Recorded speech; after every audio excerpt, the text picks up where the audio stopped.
All right, good morning, everyone.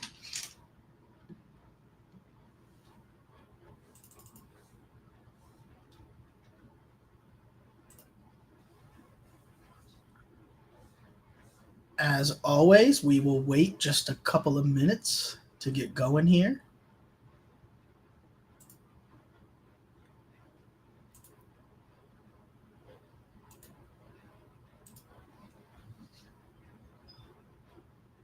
Hope everyone's having a good week so far. We'll pull up the chat here. I see some comments already going, but if you're hopping on right now, go ahead and drop a comment there.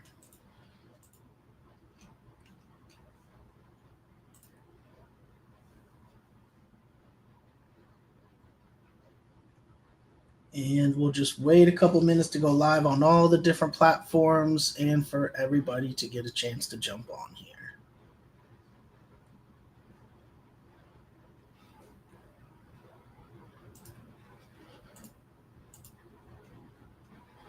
Good morning there in the chat.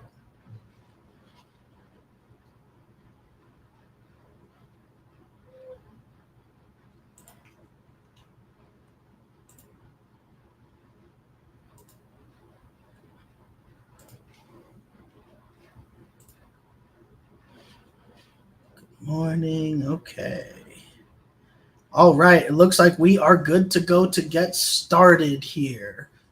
We can go ahead and take off the chat and we will get into it.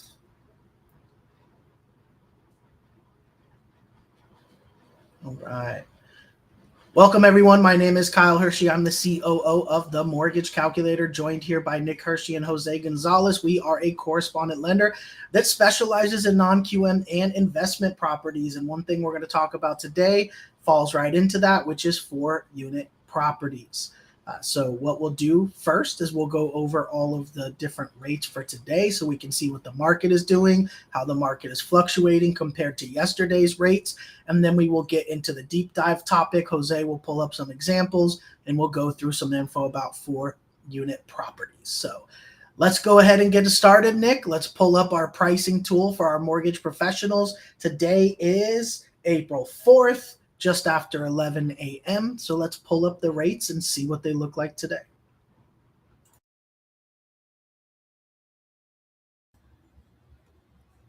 All right, let me go ahead and switch my screen.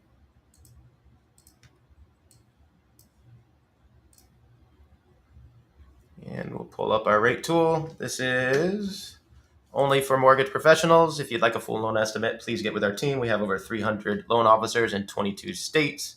And we're able to do our DSCR business purpose loans in pretty much every state in the US. So we're going to set up a few scenarios here to check out the general pricing for today on April 4th, just after 11 a.m. on our basic programs. So as we do every day, we'll set up our scenario, 80% loan to value, 20% down payment, 1% discount point cost. We'll compare conforming FHA and non-QM examples. We do not do VA or USDA. VA is only for eligible veterans, and USDA is only for eligible properties. If you need one of those quotes, please let us know. We'll start with our conventional pricing. We'll do a purchase, 30-year fix, primary home, single family, 1 unit, as we do every day. We'll do Florida, Miami-Dade, as we do every day. And we will do 760 FICO and 40 DTI, as we do every day. So let's check out our rates this morning. Great. Looks like the rates dropped. Right now we have a 6.375 rate for 1 discount point in cost and a final APR of 6.551 here. So a ton of different options. Rates have gone down a little bit since yesterday's show. So we love to see that downward motion. So 6.551 APR to compare across programs. So now if there's any reason a customer doesn't qualify for conventional, typically the next option will be an FHA program. Remember, FHA has expanded guidelines on credit. We're a little more relaxed guidelines on the credit and expanded on the DTI where we can go higher on the debt to income. But we'll keep everything else the same so we can compare side by side across FHA. And FHA has gone down a little bit as well from yesterday's program, 5.5 rate for 1 discount point in cost. Let's see if that's the best option. Yep. For a final APR of 6.102. So you see, when you compare APRs, that allows you to compare apples to apples. The FHA is actually a little bit cheaper in this scenario, even though FHA has a upfront mortgage insurance and yearly mortgage insurance that is included in that APR fee. Now, for any reason a customer doesn't qualify for FHA or conventional, many other banks and lenders do not have other options. Fortunately, here at the Mortgage Calculator, we have over 5,000 additional loan programs under expanded guidelines, aka non-QM. So if we keep everything else the same in our example here, we get a new option for income verification. So this will allow us to change from full documentation, which is typically what we use for FHA and conventional. That means 2 years of tax returns, full documentation. Now we can switch to an alternative documentation model. 1 year alt doc, 2 year alt doc. We do asset related programs. Business bank statement programs are very popular. We'll do our investor programs here in a minute for investment properties. But our most popular program by far for a borrower that is a primary home borrower is going to be our business or our personal bank statement 12 months. And that's going to be for our self-employed borrowers. Many times our self-employed borrowers are obviously business owners. On their tax returns, if they use 2 years of tax returns, they often have various write-offs or other things that would affect their qualifying income. And in this case, we can then, instead of using 2 years tax returns, can actually use 12 months of bank statements here to determine a debt to income ratio using actual cash in the bank rather than the actual tax returns. So most times when we have a self-employed borrower, they can either qualify where they would not otherwise qualify or qualify for much more income and therefore much higher loan amount using these bank statements or other options. So let's compare our options for non-QM. Remember, non-QM is always going to be a little bit higher on the rate. So here we have a 7.375 rate option for 0.875 discount points and a final APR of 7.418. So this is a great option, again, for our borrowers who would not otherwise qualify. In this case, a little bit higher APR, low 7 APR. Remember, the conventional was in the mid 6s, 6.551, I believe. And the FHA was in the low 6s, 6.1 something. So obviously a little bit higher here, but this is again for a borrower who would either not qualify at all or needs to qualify with more income, and therefore a very reasonable option for our borrowers to compare. Now with these non-QM programs, there are tons of different options. You see just dozens and dozens of different versions of these programs. They may allow things like credit events like foreclosures or bankruptcies or things like that. So please get with us to find which one of these may fit best for your exact scenario. Now, for our final examples, we always want to do investment properties as well. So we'll pull up our final scenario here. We'll set up the same LTV, 20% loan to value, or 20% down payment, 80% loan to value. And we'll set this to investment property this time. And we're going to compare our 2 investment property options. We will be able to compare our conforming conventional options, and then we'll pull up an example of our non-QM investment property options. Remember, FHA, VA, USDA are not eligible for investment properties, so we're simply going to compare these 2 types. We'll start with conforming, purchase. Everything else is going to be the same as it was before. The only difference here is this is for an investment property. Now, keep in mind the GSEs, Fannie Mae and Freddie Mac have added additional loan level price adjustments for investment properties. So although we see some very great rates here, 6.75 rate is the best APR combo we found for 3.25 discount points. So a lot of discount points here because of these price adjustments they've added. Still a very reasonable APR of 7.001, so right at 7 there. But just keep in mind that many investors often ask us, how can I get less discount points? How can I come out of pocket with less money? In this example, you see here $13,000 worth of discount points is a lot of cash that an investor would like to deploy elsewhere many times. So unfortunately here under conventional, even if we go up in rate, here's a decent example here of 7.375, a little bit less discount points, 275 discount points, but there's really not a lot of options to go up in rate and lower the discount points. So we love to compare our non-QM options side by side. So please, if you're looking for an investment property, we'd love to quote both of these options for you to compare. So for our final scenario, we'll do 80 loan to value again, investment property. And this time we will set expanded guidelines, aka non-QM. And you see we have two new options that popped up. First, we select our income verification for our non-QM program. And our most popular option by far is going to be our investor DSCR program. And that is because it doesn't actually require any income verification. Simply going to use the estimated rental income from the property to cover the estimated expenses for the mortgage, the PITIA of that mortgage payment. So as long as that property rent can cover that mortgage payment, that's a ratio of greater than 1. We have a ton of DSCR programs for that. And we even have DSCR programs for ratios under 1. So lots of different options here, and you'll see those pop up here in a second. Under prepayment penalties, it's always standard to have a prepayment penalty on a non-QM investment property. We can choose 0 if we prefer to have 0. That will cost more money and limit the loan programs. 3 years is standard, so that's what we always choose here for our demo.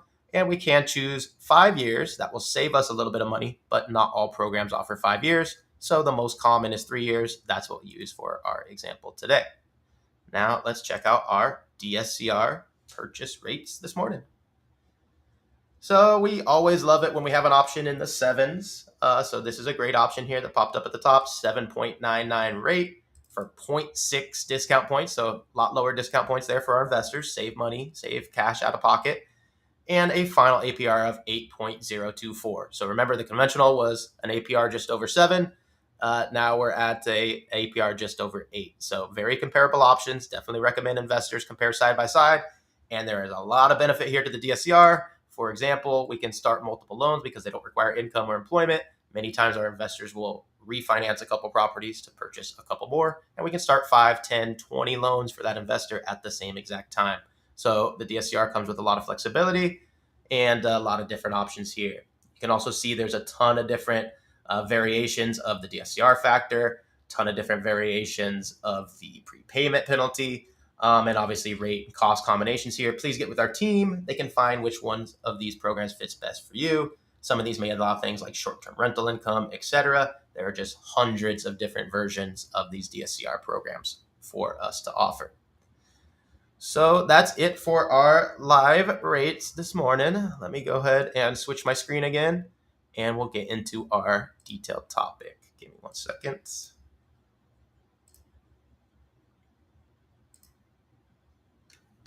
All right. So today we're going to be talking about 4-unit properties. So we just went through some investment property examples. Obviously, we have a DSCR option for 4-unit properties. Obviously, there's conventional options for 4-unit properties. We didn't do that in my live rates. We did a simple 1-unit property. Once you start adding units, especially for investment properties, obviously complicates the scenario and changes the LTVs, right? So a lot more complicated here. So Jose is going to navigate us through a couple different examples. Many investors looking to get their first rental property. 4-unit properties are very popular, obviously 1 to 4 units, pretty standard programs and rates and terms. So we love to offer these. It's obviously the maximum amount of units you can get before you go into a true commercial realm, right? Anything over 5 units is a commercial property, technically. So this is basically the max we have for investors looking to stay under that commercial limit and go with all of our conventional and standard programs. So Jose, I'm sure you got a few different loan types to go over here. So if you're ready, you can go ahead and take over. Yes, sir. Thank you, everybody, for joining us this morning for Day Rates Live with the Mortgage Calculator.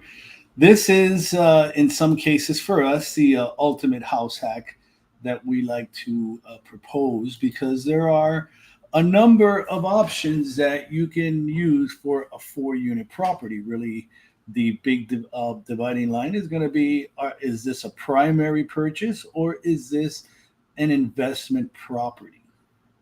The ultimate deal would be for the 4-unit primary purchase FHA with only 3.5% down. I'm actually assisting a borrower right now that was contemplating whether they're currently renting, whether they should buy a regular home or whether they should buy something, 2, 3, or 4-unit property. So obviously I consulted them and told them this is probably going to be the only opportunity that you're going to have to purchase a 4-unit property with a minimal down payment So obviously, after further consideration, they received their pre-approval for the 4-unit property, and they're out happily hunting to see what they can find as their first primary, which will then obviously in the future be converted to an investment property.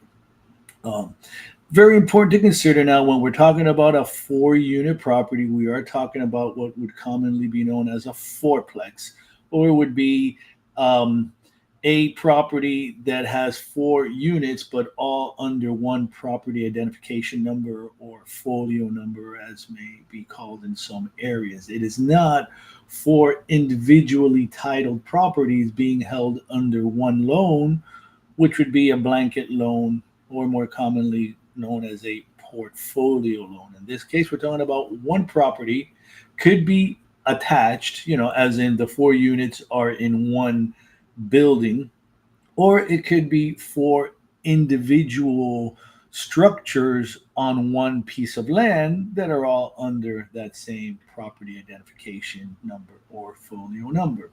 So the first example that I have here is for our ultimate house hack, 3.5% down FHA purchase.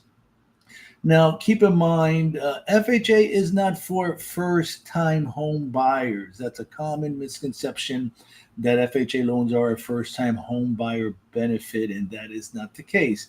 What FHA is a primary home only option. Many people get that confused, primary home versus first-time home buyer. So the FHA loan is for primary only. Now, in this case, look at those rates. They are on fire. We're looking at 5%, can actually buy it down to 5%, and that's going to cost you less than 3 points. I believe that was 2.5 points as the lowest rate option, with the lowest cost option being 6.125. That actually has a $604 lender credit. So again, FHA example, 3.5% down, does not have to be a first-time home buyer, but does have to be a primary residence, and it is subject to, of course, regular FHA insurance and all the other FHA requirements. So and that is an FHA option again, and I make that note because in some areas there's a lot of competition for listings. There's very limited listings, a lot of competition for the buyers, and sometimes in some markets the FHA buyers may be at a disadvantage when they are sizing up the offers. They may tell you that they prefer conventional financed offers only. So if that should be the case, and I always do recommend that you discuss these scenarios with the realtors, good opportunity to build a rapport with the realtor for the borrower. Or if there is no realtor yet for the borrower, good opportunity to reach out to a realtor in that market, find out what the market conditions are like, and then tell them that you are going to refer them this pre-approved buyer, because you know how it is, you have to give to receive. So here, in this case, if we do have a situation going on where there is a lot of competition and they do prefer conventional loans, then we have our 4-unit first-time home buyer conventional purchase option with a 95% LTV, only 5% down. Now, since this is a conventional loan, keep in mind that the mortgage insurance will drop off when you are automatically drop off usually at 78%, but you can request it at any time, typically after 2 years, making good payments and all that kind of stuff. And then you would have to get an appraisal, show that that LTV is at 80% or below, and then you could eliminate the mortgage insurance. As opposed to FHA loans, if you start at a 96.5% LTV, that mortgage insurance is going to be on the loan forever. It is only going to decrease based on the loan amount, but it will not disappear at 78% LTV. So you will note here, rates are pretty similar, pretty much. You're looking at 5.375 is the lowest rate that you can buy it down to. It's just a tad under 2.5. That was actually, I believe, 2.375 points. And you can, your lowest cost option at $1,748 lender credit is 6.25%. So again, this is a 5% down, only 5% down option. So now what do you do if, and again, first time home buyer option does require the borrower not to have owned the property in the last 3 years, and obviously currently not own one now. So what do you do if you have the borrower that is not a first time home buyer, but still wants to occupy the property as their primary residence? So we do have an option here with only 15% down for a primary option. This is not exactly a Fannie Mae product, but it is a product that we can offer. It's one of those hybrid type products, not totally non-QM, not totally conventional, so sort of in between, but it does allow for only 15% down primary home ownership of a 4-unit, which is a good option. Here we're looking at that one has no MI, right? Correct. Yeah. So we're looking at 8.625 you can buy it down to. So that would be under 3 points. That's around 2.5 points, with your lowest cost option at 10.25. But as Nick did state, please note, no mortgage insurance on this loan will probably save you, if you have a really good credit score, like this borrower has great credit, I think it'll save you about $160 a month in your mortgage insurance. So now we go to our investment options. Now this one here is for a 20% down option here. Excuse me 1 second. No. All right. No, excuse me. 25%. Yeah, that's your conventional 25, yep. Right? Yep. Right. Full doc. Again, this is full doc, 25% down, investment property. So again, now the rates, obviously, conventional rates, looking really good. 6.75 is your lowest cost option, with 6.25 being your lowest rate option. But again, 25% down. So now what do you do here?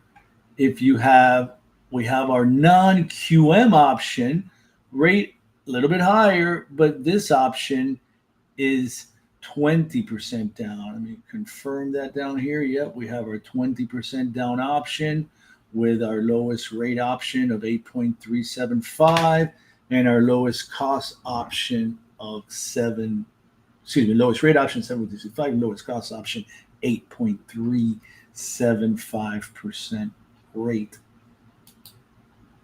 And now this is another, this is a 15% down investment property option. So again, looking pretty good here, 9.75%. Now, all of these options, I will state, are full doc. Today, I wanted to keep everything uniform with full doc. I didn't really want to bring in any DSCR options, but wanted to compare more or less apples to apples when we're talking about income. So again, here, 15% down is a very good investment option for a 4-unit property. And again, since this is non-QM, no mortgage insurance on this option, and we're looking at 9.75 as our lowest cost option and 8.625 as our lowest rate option. So we do have 6 good options here, all varied for a 4-unit property, all dependent on the occupancy status of your borrower, the home ownership experience level of your borrower, and obviously, what their down payment and local inventory requirements may be, which could possibly dictate whether you're going to go FHA, 3.5% down, or 5% down first-time home buyer. I mean, we would usually recommend the 5% down first-time home buyer simply because you can eliminate that mortgage insurance when the property gets enough equity and would allow you to be a little bit more competitive in your offers. But you know that there are those scenarios when FHA may be the only option due to credit or income parameters that need to be met. All right. Got a question in the chat here. Good one. So this only applies to FHA, I believe, but it looks like Jason had a good question. Believe he's talking about the FHA 4-unit test. Is it for 3 units too, or just it's 3 and 4 that you have to do that test? I'm not sure on that. I believe it may be. I definitely know for 4 units for sure. And yes, we do run into scenarios every now and then where they're not going to pass the self-sufficiency test. What is the self-sufficiency test? That means that they're going to analyze the market rent of all the units, including the owner-occupied unit, and then see if the properties.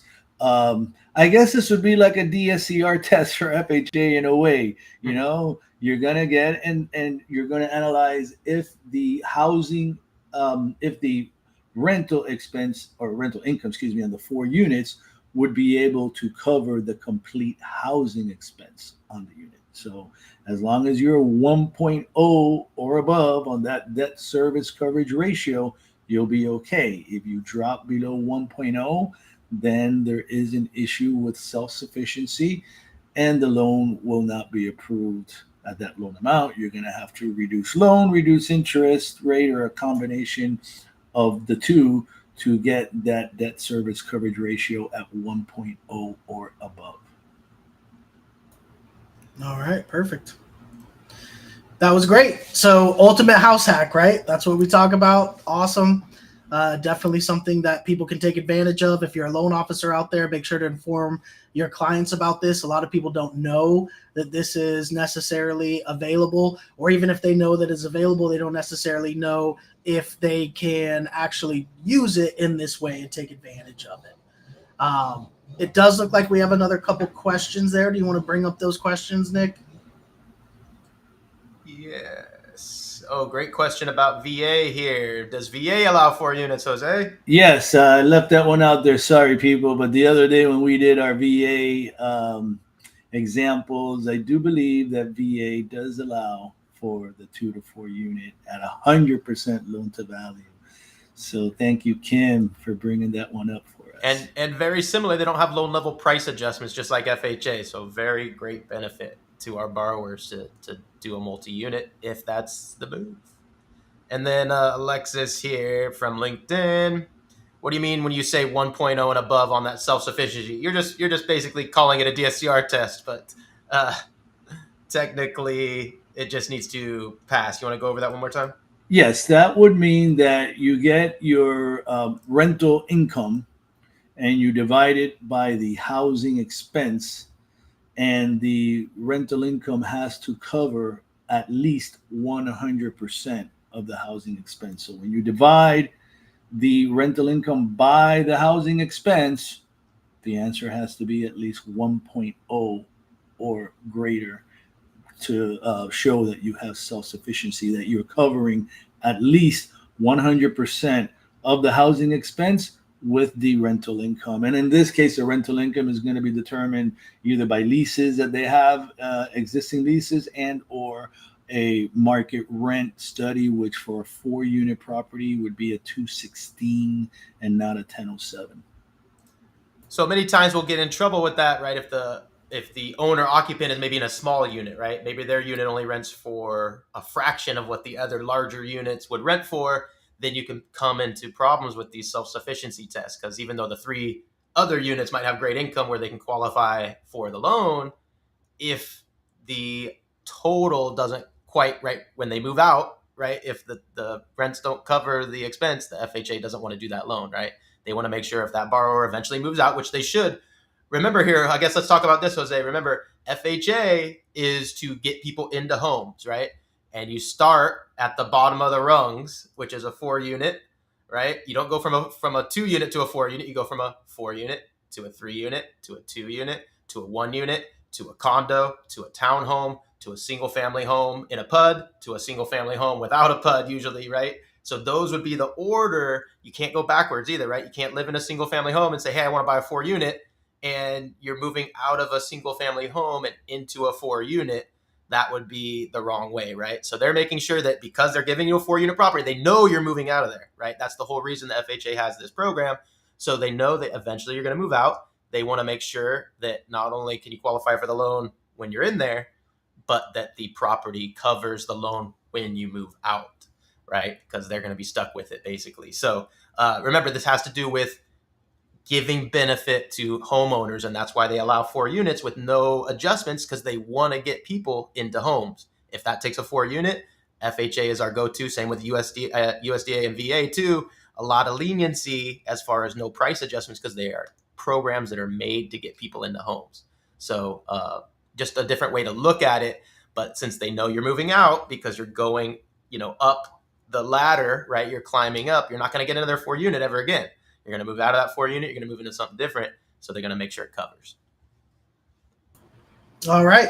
Well, thank you. Let's go ahead and wrap it up, everybody. So if you want to connect with one of our loan officers, we have over 300 loan officers all across the country. We are licensed in 22 states, and we can do business purpose loans like the DSCR one that Nick went over earlier in almost every state. So if you want to connect with one of our loan officers, they are consultants that can walk you through this. Just how Jose pulled up all these different options. That's just for FHA. That's just for 4 unit properties. There's a bunch of different ways that you can go about this. So our loan officers can not only do conventional FHA, VA, USDA, but they can walk you through all of these different options and programs, including all of the non-QM plus fix and flip, commercial, ground up construction. We do it all. So connect with us at themortgagecalculator.com. We can pair you up with one of our loan officers. And we do this show every weekday at 11 a.m. Eastern. So you can see how the prices fluctuate in the market. And then we do a deep dive into a topic every day, just like we did on the 4 unit property. So thank you, Nick. Thank you, Jose. Thank you, everyone, for tuning in. And we hope to see you tomorrow at 11 a.m. Eastern time again. Everybody take care. Thanks, everybody. Thank you, everybody.